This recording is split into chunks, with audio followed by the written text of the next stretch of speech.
인사 한번 하겠습니다. 앞뒤 좌우를 향해서 매일 그리스도.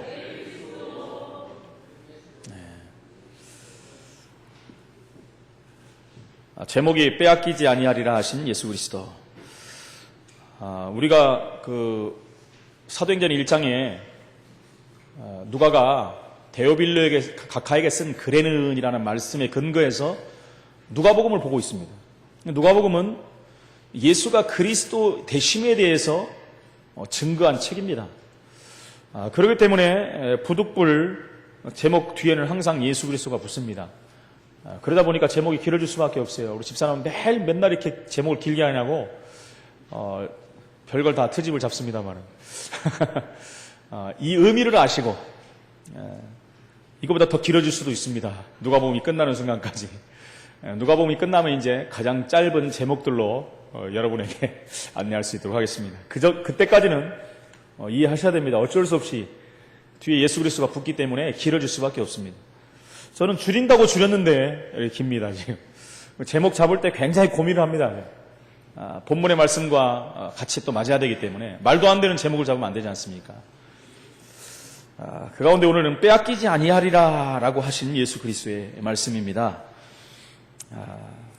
많은 성도들이 자기가 의도하지 않은 그것 때문에 실수를 하고 어려움을 당하는 경우가 굉장히 많습니다. 왜 그렇습니까? 우리 안에 이미 각인되어져 있던 것 때문에 그래요. 다시 말하면 체질화된 것. 어떤 순간이나 일을 우리가 추진하거나 결정하거나 이렇게 반응을 할 때 사실 내 안에 있는 것들 갖고 하지 않습니까? 그럴 때 안에 이미 뿌리 내려진 것들, 이미 바탕이 된 것들이라고 하죠. 그걸 또 그릇이라고도 볼 수 있고 거기에서 나오는 것들로 말미암아 반응을 하기 때문에 일을 실수할 수가 있어요. 그것 때문에 어려움을 당할 수도 있습니다. 그래서 여러분들 제가 그 전에 설교할 때 그런 말씀을 한번 들어본 적이 있을 겁니다. 문제가 오고 일이 오고 걱정, 근심, 판단할 일이 오면은 한 발짝만 뒤로 물러서서 말씀을 먼저 보시라 그랬어요. 말씀을 붙잡고 기도하면서 시작하라고 그랬어요. 그러면 많은 것이 바뀔 겁니다. 대다수의 많은 사람들은 바로 반응을 하기 때문에 결국 내 안에 있는 것들로 판단을 하기 때문에 그래서 어려움을 당한다는 것입니다. 그래서 우리 안에 무엇이 들어있는가가 모든 것을 결정하는 것입니다. 굉장히 중요한 부분이죠. 오늘 예수님께서 한 마을에 들어가셨는데 마르다라는 여자가 예수님을 자기 집으로 영접을 했습니다. 초대라고도 하지만 영접이 더 맞죠. 예수님을 모셨으니까. 그 집에는 동생 마리아도 있었고 우리가 잘 아는 오빠 나사로도 있었습니다. 셋이 살고 있었는데 이들은 예수님의 각별한 사랑과 또 관심과 은혜를 받은 자들입니다. 우리가 잘 아는 마리아는 예수님께 향유를 부은 그런 여자예요. 그 믿음이 대단하다고 칭찬받지 않았습니까? 또 나사로는 누굽니까? 죽었다가 살아난 사람. 성경에 죽었다 살아난 사람 몇 명 안 되거든요. 그 중에 하나가 바로 마르다의 오빠라는 것입니다. 그런데 오늘 마르다는 오늘 성경에 보니까 일하면서 굉장히 분주했다라고 말합니다. 바빴다는 것이죠. 굉장히 정신없이 바빴다는 거예요. 생각해 보십시오. 예수님이 여러분 집에 찾아가면 여러분 한번 오늘 여러분 집에 예수님이 오셨다라고 생각하면서 한번 말씀을 들어볼 필요가 있습니다. 아니면 예수님까지는 좀 힘들더라도 제가 신방을 갔다고 3월달부터 신방을 할 건데 신방을 갔다고 한번 생각해 보십시오. 그러면 여러분 모습이 여러분의 또 행동이 어떻게 변할 것인지 한번 생각하면서 드려야 될 것 같습니다. 일에 분주했어요. 그러면서 뭐라고 합니까? 결국 예수님께 간청을 하죠. 예수님, 마리아에게 내 일을 좀 도와달라고 말해 주십시오. 이렇게 말을 합니다. 마르다도 역시 마리아처럼 말씀을 듣고 싶지 않은 것은 아니었을 것입니다. 그렇죠. 예수님이 오셨는데 당연히 말씀을 듣고 싶지요. 그러나 그녀는 말씀 듣는 것보다 먹고 마실 수 있는, 예수님께 대접할 수 있는 음식을 만드는 일이 더 중요하다고 지금 생각하고 있는 것입니다. 자기가 판단한 거죠. 그래서 바쁘게 지금 움직이고 있는 것입니다. 그런데 혼자서 음식 준비하기가 너무 바빴기 때문에 마리아에게 눈치도 했겠죠. 좀 나와라 이렇게 눈치도 했을 것이고, 그럼에도 마리아는 끄떡도 안 하고 예수님 발치에 앉아가지고 발끝에 딱 붙어가지고 하나님 예수님 말씀만 듣고 있는 거예요. 그러니까 결국은 오늘 말씀의 유추해 보면 좀 화가 난 것 같아요. 그죠? 화가 난 것 같습니다. 그래가지고 화가 나서 예수님께 직접 이의를 제기하는 것입니다. 여기에는 몇 가지 의미가 있을 수 있죠. 첫 번째는 자신이 그렇게 바쁨에도 불구하고 자기를 전혀 돕지 않는 언니도 아닌 동생, 거기에 대한 간접적인 책망이 들어있는 것이고요. 두 번째는 이러한 사실을 알고도 조치를 취하지 않는 예수님의 무관심에 대해서 원망이 좀 섞인 말톤입니다. 말톤이 아마 그랬을 거예요, 분명히. 여기 기록돼서 그렇지만, 예수님, 우리 동생 좀, 나를 좀 도와달라고 하시지. 이렇게. 그죠? 약간 불평이 섞인. 세 번째는 지금의 상황에서 음식을 마련하는 자신의 판단과 행위가 그는 스스로 지금 맞다라고 생각하는 겁니다. 확신하고 있는 거예요. 그래서 예수님의 말씀만 듣고 있는 마리아에 비해서 지금 자기가 얼마나 옳은 일을 하고 있는가를 또한 사실은 은연중에 지금 과시하려는 마르다의 생각이 담겨 있다라고도 볼 수가 있는 것입니다. 우리가 자세히 그들 속에 들어가 보진 않았지만 천국 가서 만나면 또 한번 물어봐야 되겠지만 그때 어떤 심정을 했느냐라고 물어볼 수 있겠지만 유추해 보는 거죠. 그에 반해서 마리아는 어떻습니까? 이제 세 사람을 지금 인물을 지금 말씀드리는 것입니다. 하나님의 예수님의 말씀을 듣고 있는 마리아는 예수님의 발치에 앉아서 듣고 있었다는 거예요. 그 당시에 예수님 보면은 제자들이 예수님 발치에 앉아서 말씀을 듣는 경우가 굉장히 많았어요. 이것은요 전통적으로 제자가 스승의 발치에 앉아서 교훈을 듣는 그런 자세를 묘사하는 말입니다. 이것은 마리아가 마치 학생이 스승의 가르침을 받듯이 예수님의 진리를 말씀을 들으려고 굉장히 지금 노력하는 것입니다. 그녀는 다른 일에 관심을 두지 않고 오직 말씀 듣는 일에 모든 것을 쏟아부은 것입니다. 그래서 말씀 듣는 일을 경청한다 그러잖아요. 우리가 하나님 말씀 듣을 때는 경청해야 됩니다. 경청이라는 것은 귀를 모으고 마음을 모으고 모든 중심을 다해서 말씀을 듣는 것을 경청이라고 합니다. 그때 예수님의 반응이 나오죠. 예수님 오늘 41절에 42절에 보니까 뭐라고 말씀합니까? 주께서 대답하여 이르시되 마르다야 마르다야 두 번이나 부릅니다. 내가 많은 일로 염려하고 근심하는구나 라고 말합니다. 그러면서 42절에 보니까 몇 가지만 하든지 혹은 한 가지만이라도 족하니라. 마리아는 이 좋은 편을 택하였으니 빼앗기지 아니하리라 하시니라. 좀 이렇게 어려운 말씀들을 하셨잖아요. 근데 우리가 조금만 생각하면 이해가 될 말씀들입니다. 음식을 준비하는 마르다를 향해서 두 번이나 이름을 부른 것은 그가 지금 정성스럽게 그 음식을 준비하는 자체에 대해서는 예수님이 어느 정도 이렇게 동정하는 듯한 그런 마음을 표현하는 그림입니다. 예수님이 모든 것을 지금 배려하고 있다는 것이죠.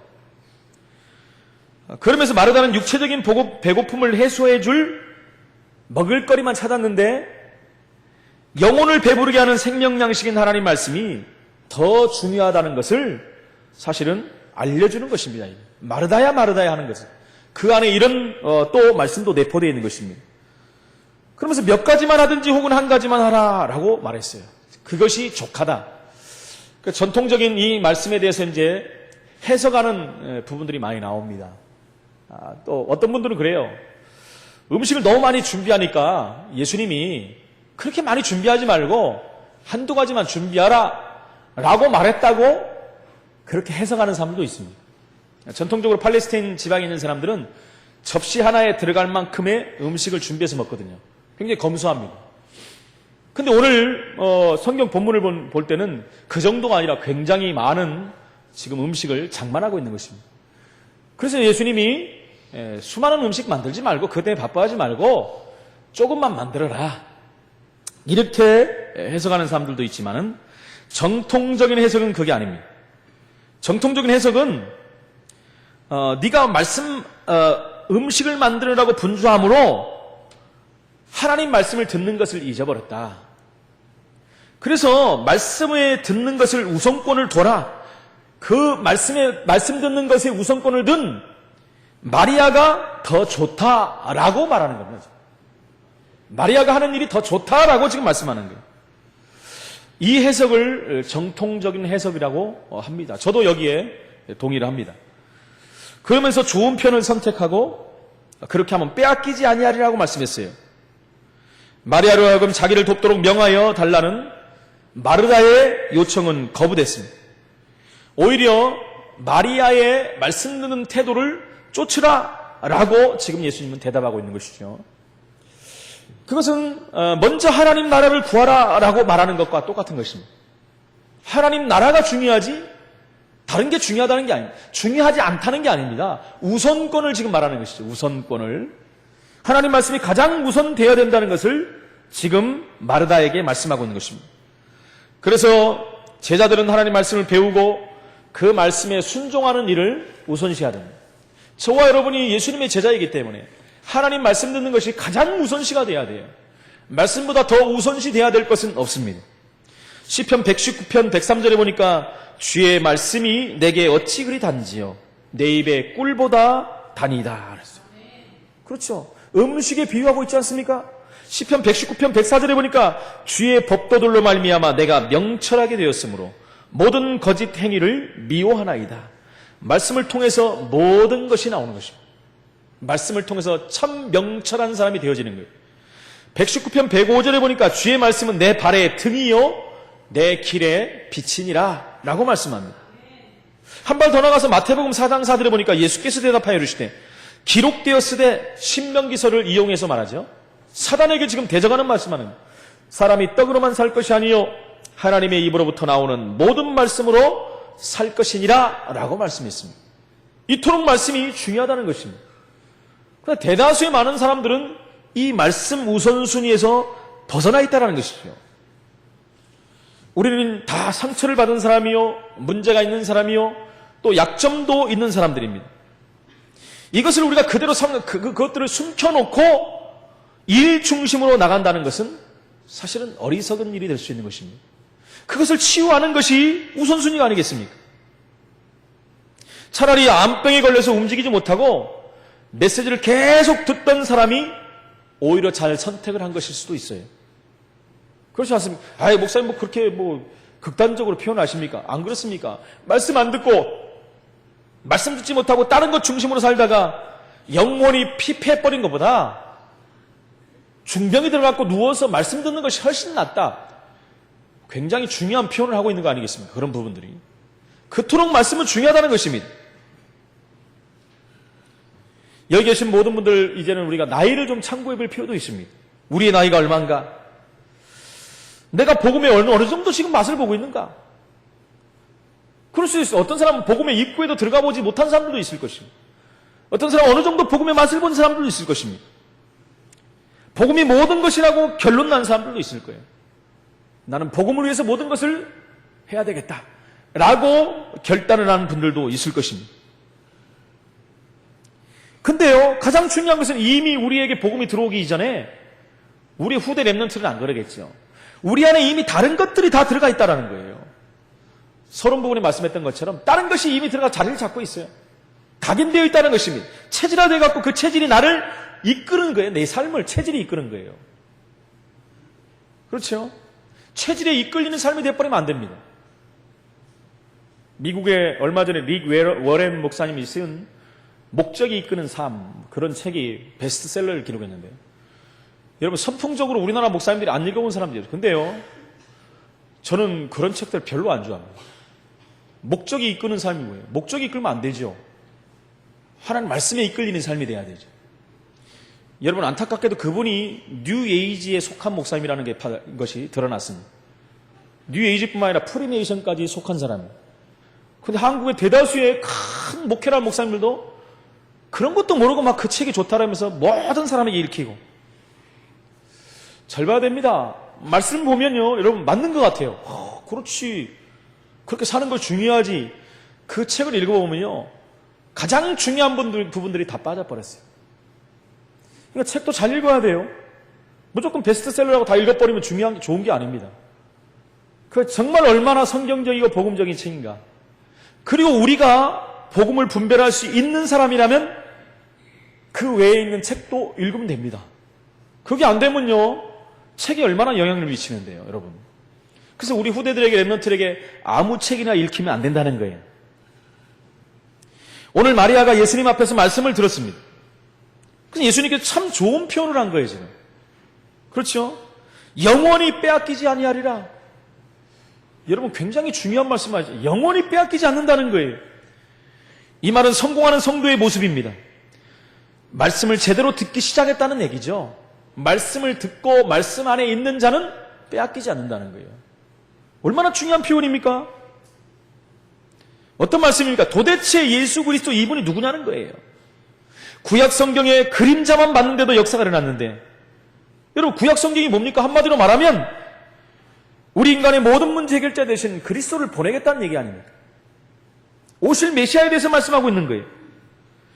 여러분, 그것만 붙잡았는데도 역사가 일어났는데, 구약에. 이것을 모르니까 성경 보는 눈도 달라집니다. 여러분, 성경 보는 눈이 달라지면 모든 것을 보는 눈도 다 달라집니다.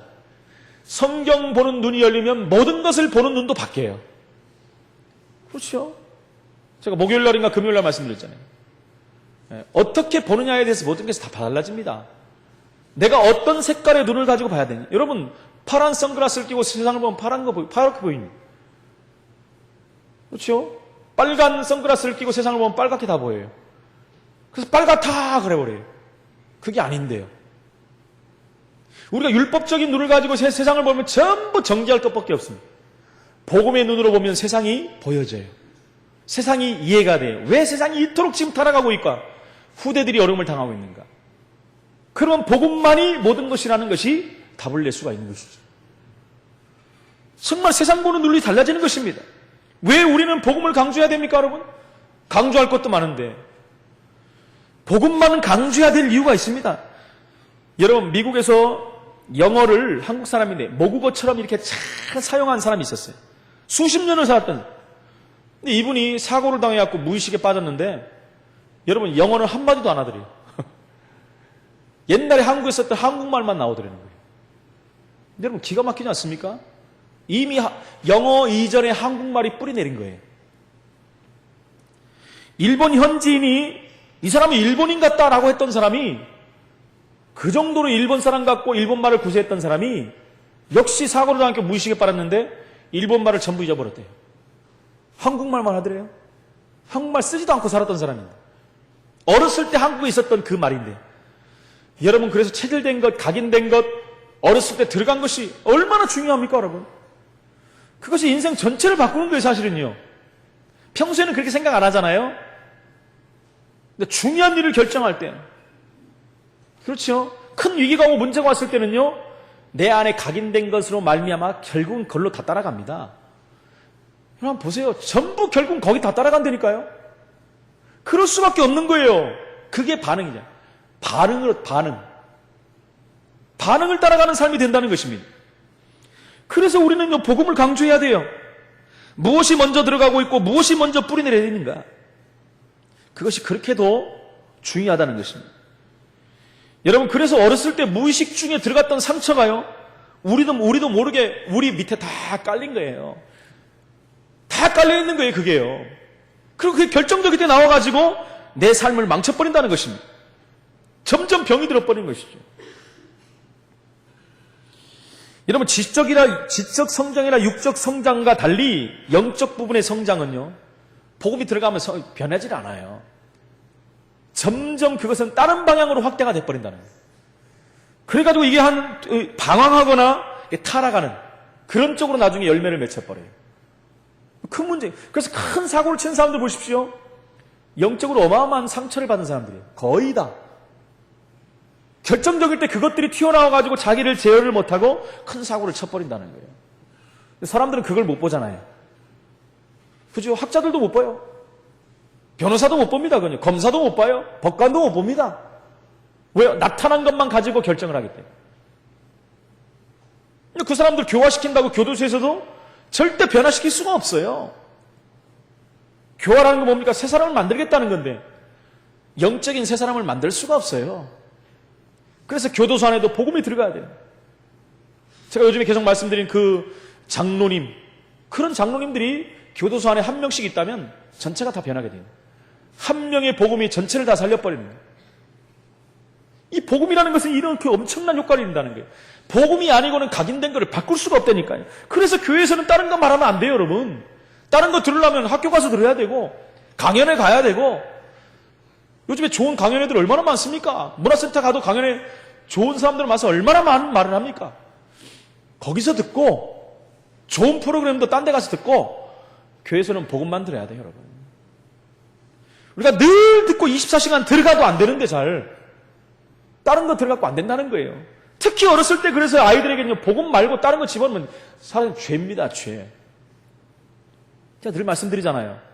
제가 주일학교 할 때요, 이 복음을 알고 나서 프로그램 2부 거 싹 없애버렸다니까요. 막 뭐라고 하더라고요, 사람들이. 그럼 애들이 오겠냐? 안 와도 괜찮다.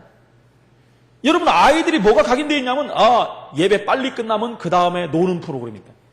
맛있는 거 주고 놀려주고. 그러니까 애들에게 예배의 의미가 없어져 버려요. 예배 드리러 오는 게 아니라 먹고 놀려고 와요. 제가 가만히 보니까 진짜 그렇더라고요. 성경학교 또 제가요, 그때도 싹 바꿔버렸어요.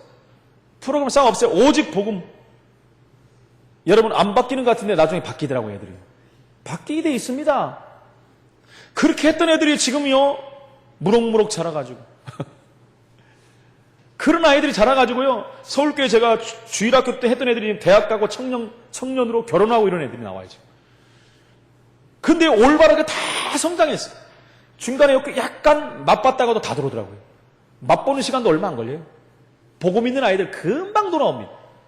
그 제가요, 시간이 가고 날을 갈수록, 이야, 복음이 다구나. 복음 말고 다른 거 넣으면 안 되겠구나. 교회에서만큼은 다른 거 넣으면 안 되겠구나. 여러분, 이 말씀이 사실화되고 확실화되시기를 축원해 드립니다. 일반 단체나 모든 자들은 다양하게 해야 됩니다. 많은 사람들이 그러잖아요.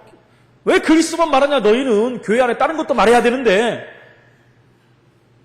막 그런 건 딴 데 가서 들으시라니까. 교회는 복음을 강조해야 돼요. 그렇다고 제가 아무것도 얘기하는 건 아니지 않습니까? 말하잖아요. 그래서 여러분, 제가 헌신 예배를 만든 이유가 그겁니다. 교회 생활도 우리가 알아야 되고 중요한 부분들도 알아야 되기 때문에 그 부분도 우리가 해야 된다는 거예요. 복음 안에서 그것들이 다 준비가 돼버리면 굉장한 시너지 효과를 이루는 거예요. 근데 복음도 어설피 받아버리고 세상 것도 어설피 알고 그러면 이상한 사람이 돼버려요. 이건 교인도 아니고 뭐도 아니고 굉장히 자신도 힘들어지고 모든 것이 힘들어질 수밖에 없다는 것입니다. 그래서 우리는요, 복음을 받았다는 것은 굉장히 중요한 겁니다. 구원받은 것에 대한 진정한 기쁨이 저와 여러분에게 있어야 됩니다. 여러분, 진정한 기쁨은 몰핀의 16배의 효과인 엔돌핀을 생성한다고 하지 않습니까? 그 전에도 제가 말씀드렸지만. 그런데 우리가 예배 시간을 통해서 은혜 받아버리고 감동을 받아버리면, 그리고 진정한 감사가 나오면 어떤 일이 벌어진다 그랬어요? 엔돌핀의 4000배, 바로 다이돌핀이 생성된다고 합니다. 이거 세상적으로 판명이 된 거예요. 교회에서 말한 게 아니라 과학적으로. 여러분, 그래서 예배 때는 여러분 감동의 예배가 돼야 돼요. 진짜 할렐루야 할렐루야 하면서 감동의 예배가 돼야 돼요. 은혜를 받아버려야 돼요. 여러분, 예배하는 시간을 통해서 우리에게는 모든 질병이 떠나가길 축원드립니다. 진짜 우리 감동 받아버리면 엔돌핀, 다이돌핀 다 생성되는데 우리 안에는 질병들 다 떠나가게 돼 있는 거예요. 그 응답을 누리시기를 축원을 드립니다. 오늘 서론을 길게 했습니다. 그래서 첫 번째, 다른 것에 빼앗긴 자는 뭘 말합니까? 말씀을 빼앗겼다는 거예요. 말씀을 빼앗긴 자가 뭡니까? 일 중심의 삶이 됐다는 것이죠. 40절에 보면 그렇지. 모든 한국교회나 미국교회, 유럽교회들이 그런 모습들을 지금 보임으로 말미암아 문들이 자꾸 닫혀가는 거예요. 전도가 안 되고 굉장히 필요한데 이게 바로 실수하기 쉬운 부분이 되는 것입니다. 일하는 게 맞잖아요. 일 안 하면 되겠습니까? 제가 말하는 것은 우선순위를 말씀드리는 거죠. 그러다 보니까 영적인 힘이 없어서 일함으로 말미암아 일로 그런 것을 이렇게 때우려고 한다는 것이죠. 미국 교회는 어떻습니까? 예배당만큼 식당을 크게 져버려요. 그 사람들은 파티 문화가 교회까지 들어와가지고 하거든요. 예배 후에는 엄청난 일들이 막 벌어져요, 보면. 그러니까 교제하는 교제. 그래서 한국 사람이 미국 가서 살면은 말하는 게 있잖아요. 예수 안 믿어도 교회 가면 다 만날 수 있다. 교제 문화가 돼 있기 때문에. 그래서 그렇게 크게 만드는 거예요. 상처와 문제, 어려움 다 덮어놓고 여러분 일과 열심히 하면 되겠습니까? 일과 열심히 하고 절대 치유가 안 된다니까요. 중심과 뿌리가 이미 다른 걸로 들어가 있는데요. 서론 부분 말씀 우리가 잘 들어야 됩니다. 우리는 상처와 약점, 실수한 것들 우리 안에 다 짬뽕돼 있어요. 이미 뿌리 내리고 열매까지 맺혀지지 않습니까? 근데 일 중심으로 복음을 제쳐놔버리면 다른 것에 빠져버리면 이것은 언제 치유하겠습니까 우리가? 말씀을 잘 돼야 되면 일하지 말라는 얘기가 아니에요. 지금 우선순위를 말씀드린 것입니다. 중대한 일에는 우리가 동참하지 않고 막 수고하고 희생하고 뭐 이런 거 하는 거 있지 않습니까? 그러다 보니까요 분주하다 보니까 은혜를 못 받으니까 불평하고 시기하고, 그러니까 본인의 상태는, 영적 상태는 진짜 힘든 상태가 돼버리는 거죠. 그렇잖아요. 영적으로 완전히 다운돼 버리는 거예요. 여러분 우리가 잘 알듯이 종교생활하는 사람들 보십시오. 그 사람들은 일 중심에, 공로 중심에 덕을 쌓는다 그래요. 얼마나 열심을 냅니까? 교회도 보면 이렇게 하는 교회들이 얼마나 많은지 몰라요. 일을 열심히 하고 많이 하면 되는 줄 알고, 열심히 하고 많이 해도 복음 안에서 하면 돼요. 밖에서 하니까 문제가 된다는 것입니다. 두 번째는 빼앗기지 않는 자가 누굽니까? 말씀을 제대로 붙잡은 자예요. 제대로 붙잡은 자는 빼앗기지 않는다는 것입니다. 예수가 누구인지 아는 자, 도대체 예수 그리스도가 누구입니까? 결론이 나고 답이 나야 돼요. 구약에는 그리스도를 보내시겠다는 약속이고 신약은 그리스도로 오셨다는 얘기입니다. 그분이 지금 성령으로 우리와 함께 하신다는 거예요. 그게 성경이고 그게 교회사고 그게 역사고, 이 관점에서 틀리면 성경을 보고 해석하는 것도 다 달라집니다. 다 달라지게 돼 있어요. 그래서 기회를 놓치지 않는 자는 빼앗기지 않는 자입니다. 시대적으로도 복음운동의 일들이 얼마나 많이 일어났습니다. 시간표적으로도 그런 기회들이 굉장히 주어지고 있고 개인적인 기회도 굉장히 주어지는데 이걸 놓치고 다른 쪽으로 가는 사람들이 너무나 많다는 것입니다. 말씀을 제대로 붙잡은 자의 성공한 모습들을 우리는 볼 수 있습니다. 구약의 증인들 보십시오. 아브라함 보세요. 본토 친척 아비 집을 떠나라. 말씀 딱 붙잡고 처음에 헷갈렸지만 온전히 말씀 따라가다가 결국은 최고의 응답받은 자가 되지 않았습니까? 요셉을 보십시오. 계속 우리가 주일 예배를 통해 요셉을 지금 보고 있는데 가장 환난과 문제, 고난 가운데서 그는 말씀을 제대로 붙잡았어요. 어떻게 됐습니까? 말씀대로 총리가 됐어요. 그냥 총리가 된 게 문제가 아닙니다. 세계복음하는 총리가 됐다는 것이죠. 모세를 보십시오. 하나님 말씀을 딱 언약으로 붙잡으니까 어떤 일이 벌어졌습니까? 출애굽에 놀라운 기적이 일어난 거예요. 기적 중에 기적이죠. 세상에서 보면 가나안 땅 들어가는 최고의 문들을 열어버렸어요. 신약의 증인들 보십시오. 초대교회 하나님 말씀을 딱 붙잡았어요. 예루살렘을 떠나지 말고 내게 약속한 것을 붙잡아라.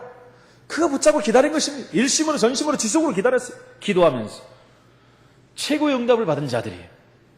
교회사 속의 증거들 얼마나 많습니까? 우리가 잘 아는 종교개혁자 루터를 보십시오.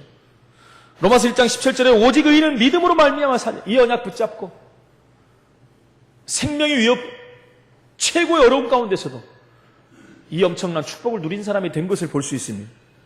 말씀을 제대로 붙잡으면 인생을 성공하는 것입니다.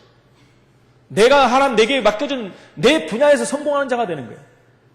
내게 있는 기능이 있지 않습니까? 전문성. 거기 하나님 말씀이 딱 붙잡혀버리면요 썸밋의 날에 서게 되는 거예요. 설 수밖에 없는 것입니다. 그러면 세 번째, 어떻게 말씀을 붙잡으면 되겠습니까? 어떻게 말씀을 잡아야 되겠습니까? 여러분 성경을 보십시오. 그리고 현장을 확인하세요. 그리고 이 시대를 보면은 말씀이 깨달아지게 되어 있어요. 성경을 보고 현장을 보고 이 시대를 보면은 말씀이 붙들리게 되는 것입니다. 말씀이 먼저 깨달아져야지 붙잡지 않습니까? 멸망받지 말고 구원을 받아야 되는 거예요. 허무한 인생들에서 참 소망을 붙잡으라는 것입니다. 우상 숭배하지 말고 하나님 만나라는 것입니다. 이 시대가 전부 여기서 벗어났지 않았습니까? 그래서 우리는 현장을 보면서 말씀의 배경과 그 계시를 깨달아야 되는 거예요. 성경에서 또 누굴 봐야 돼? 나 같은 사람들 있지 않습니까? 나 같은 경우의 사람들. 내가 있는 처지에 비슷한 성경의 인물들이 있어요. 그 사람들이 어떻게 말씀을 붙잡고 증거를 붙잡고 성공했는가를 봐야 됩니다. 거기 없으면 교회사 속에서도 봐야 돼요. 수많은 사람들이 성경과 교회사에 나오지 않습니까? 그 사람들이 붙잡은 말씀을 붙잡아야 돼요. 저는 어떻게 붙잡아야 돼요? 하나님께 쓰임받은 주의 종들의 연약을 붙잡은 걸 받아야죠. 당연한 거 아니에요? 사도 바울, 베드로, 모세, 지도자들, 그들이 붙잡은 언약을 내가 어떻게 붙잡을 것인가? 이 시대에 내가 어떻게 적용할 것인가? 그게 말씀을 붙잡는 것입니다. 그래서 나에게 주신 증거를 붙잡고 또 기도해야 됩니다. 여러분 신앙생활하는데 증거를 안 준 사람, 증거 없는 사람 하나도 없어요. 하나님 내게 주신 증거들 있잖아요. 그걸 붙잡고 기도하세요. 증거를 줬다는 것은 그것이 미래를 살리는 하나님의 응답입니다. 그 증거를 붙잡고 기도해야 돼요. 기도가 되어지면서 내 안에 먼저 들어간 것이 바뀌게 됩니다. 내가 말씀을 붙잡고 증거를 붙잡고 기도하기 때문에 그때 비로소 내 안에 있는 잘못 들어간 것들이 바뀌기 시작하는, 뽑혀 나오기 시작한다는 것입니다. 그러면서 내 지금 형편사정을 보고 내 나이를 보면서 복음에 깊이 뿌리를 냅니다. 시냇가에 심은 나무가 계절을 쫓아 열매를 맺듯이 하나님 말씀이 우리 안에 뿌리를 내려버리면 하나님 시간표가 되면 열매를 맺을 수밖에 없는 거예요. 그래서 기다리는 거예요. 말씀이 붙잡혔다면. 성경과 교회사에서 기도응답 받은 사람들 보십시오. 하나같이 언약에 뿌리 내린 사람들이에요. 히브리서 11장 말씀을 잘 얘기하잖아요. 제가 믿음으로, 그냥 믿음이 아니라니까 하나님의 말씀을 붙잡은 그 사람들을 말하는 거예요. 사실 우리가 역사를 연구해보면 큰 인물들은 다 하나같이 하나님을 믿은 사람들이에요. 그냥 무조건 믿은 게 아니에요. 하나님 말씀을, 언약을, 말씀을 내 것으로 붙잡은 사람들이라는 것입니다. 한 명도 빠짐없이 제대로 이 언약을 붙잡은 사람은 승리했어요. 그 언약 붙잡고 그림을 그린 우리가 잘 아는 레오나르도 다빈치 보십시오. 전부 하나님 사람입니다. 우리나라 사람들은 노벨상 한 명 받았죠. 그것도 평화상이죠. 실제적인 상을 하나도 못 받은 것입니다. 우리가 잘 아는 하나님 잘 믿었던 사람들 보십시오. 제대로 노래했던 핸델, 모차르트, 전부 하나님의 사람들입니다. 우리가 잘 아는 슈바이처라든가 아인슈타인, 에디슨, 전부 하나님의 사람입니다. 이 사람의 특징들이 뭡니까? 그 사람들 속에 복음과 언약이라는 뿌리가 내렸어요. 뿌리가 내리니까 어느 시점이 와서 열매를 맺히는 거예요. 그때 저 사람들이 위대한 사람이다 그러잖아요. 썸밋의 자리에 섰버린 거죠. 유일성의 응답을 받은 사람이 그 누구도 할 수 없는 유일성의 자리에 들어갔다는 거예요. 그럴 수밖에 없지 않습니까? 성경에 나오는 사드락과 메삭과 아벳느고 같은 사람들 보십시오. 불 속에 들어가겠다고 했습니까? 그 사람들이? 어떻게 들어가겠다는 겁니까? 오기가 아닙니다, 여러분. 그들에게는 하나님의 언약이 있었어요. 그러면요, 극한 상황도 두려운 게 아니에요. 저와 여러분 극한 상황이 왔습니까? 여러분 말씀을 붙잡은 사람들은 흔들리지 않아요. 언약이 있는 사람은 흔들리지 않습니다. 우리 눈앞에는 극한 상황이 없다고 볼 수도 있지만은 우리 눈에 안 보이는 것이 굉장히 많습니다. 극한 상황이 나중에 올 수도 있습니다. 그때마다 우리는 성경의 증인들을 보십시오. 교회사의 언약 붙잡은 증인들을 확인하시기 바랍니다. 그 결과 어떤 일이 벌어졌습니까? 열매 맺혀지는, 우리가 잘 아는 시편 1편 1절로 6절에, 그렇죠? 시냇가, 간단히 말하면 시냇가에 심은 나무는 열매를 맺는다는 거예요. 하나님 말씀이 깊이 뿌리를 내리면은 결국은 유일성의 응답을 받는다는 것입니다. 그래서 전도서 12장 11절에는 잘 박힌 목과 같이 박혀야 돼요. 하나님 말씀. 그것에 이스라엘의 영광이 걸린다고 그러지 않습니다. 언약 따라 말씀이 뿌리 내리면서 그때 치유의 역사를 하는 것입니다. 여러분 마약 환자가 어떻게 치유가 됩니까? 이렇게 해야 치유가 됩니다. 정신질환자가 어떻게 치유합니까? 이렇게 돼야 돼요. 정신질환자의 특징은 말씀이 뿌리를 못 내립니다. 여러분. 맴돌다 끝나버려요. 진짜 그 사람들 깊은 속에 말씀이 뿌리 내려버리면 치유됩니다. 근데 다른 것이 완전히 굳어져 갖고 있어요. 말씀이 거기에 접근을 못합니다. 그냥 들어갔다 나가버려요. 뿌리를 못 낸다는 것입니다. 말씀이 들어가기 전에 영적인 병, 마음의 병, 정신의 병, 이 상처들이 있는데 그것들이 치유되기 시작하는 것입니다. 그래서 우리가 훈련도 받기도 하고 말씀을 듣기도 하고, 어떤 때는 집중적으로 말씀을 듣고, 그래서 이번에 우리가 집중 훈련을 하는 것이 굉장히 중요한 시간표인 것입니다. 집중적으로 우리가 훈련받고 말씀 듣다가 나도 모르는 사이에 내게 있던 고질적인 것이 치유돼요. 질병도 치유되고, 영적인 내가 안 되는 부분도 치유되고, 이런 일들이 벌어지는 것입니다. 이렇게 우리가 말씀을 붙잡아야 되는 것입니다. 결론적으로 말씀드립니다. 말씀, 복음 붙잡은 자가 사실은요, 일을 안 하는 것이 아니죠. 더 많은 일과 열매를 맺게 되는 거예요. 결국 나중에 보면 그렇게 됩니다. 이걸 붙잡고 하지 않은 일은요, 굉장한 많은 일을 한 것 같은데 효과적인 일이 안 돼요, 나중에 보면. 그렇기 때문에 우리가 말씀이 붙잡힌 상태에서 나중에는요, 이런 놀라운 열매를 맺게 돼요. 은혜와 바로 축복으로 얻게 되는 것이죠. 내가 하는 것이 아니라는 것입니다. 하나님이 나를 통해서 그 일들을 하시는 것이죠. 우리는 오늘 빼앗기지 아니하라고 말씀하신 예수 그리스도의 말씀을 들었습니다. 저와 여러분이 하나님의 말씀을 붙잡는 자면 우리에게 가장 중요한 것들을 빼앗기지 않습니다. 이미 우리는 최고의 응답받은 자요, 세계보안의 언약 안에 있는 자요, 하나님의 놀라운 비밀 속에 우리는 잡힌 자입니다. 그걸 전도자라고 합니다. 이 아침에 우리가 붙잡은 말씀을 다시 한번 확인하면서 최고의 응답을 누리고 정말 열매 맺는 축복의 신앙인으로 전도자로 서시기를 예수 이름으로 축원을 드립니다. 살아계신 하나님 은혜를 감사합니다. 복음 가진 하나님의 자녀들이 가장 중요한 것이 무엇인가를 다시 한번 말씀을 통해서 확인하게 하심을 감사합니다. 말씀을 놓친 자는 많은 일을 하는 것 같은데 다 빼앗길 수밖에 없고, 하나님 말씀을 제대로 붙잡은 자는 하나님 놓친 것 같은데 모든 것을 또 가질 수 있고 또 썸밋의 자리에 설 수 있다고 했는데, 하나님 오늘 주신 말씀들을 다시 한번 확인하며 내 자신이 붙잡은 말씀을 다시 한번 점검하게 하시고 내 인생의 가장 중요한 말씀들을 확인하게 하셨어요. 하나님의 시간표 가운데 반드시 이루어지는 그 응답과 축복을 누릴 수 있도록 주님이 인도하여 주옵소서. 예수 그리스도 이름으로 기도합나이다. 아멘.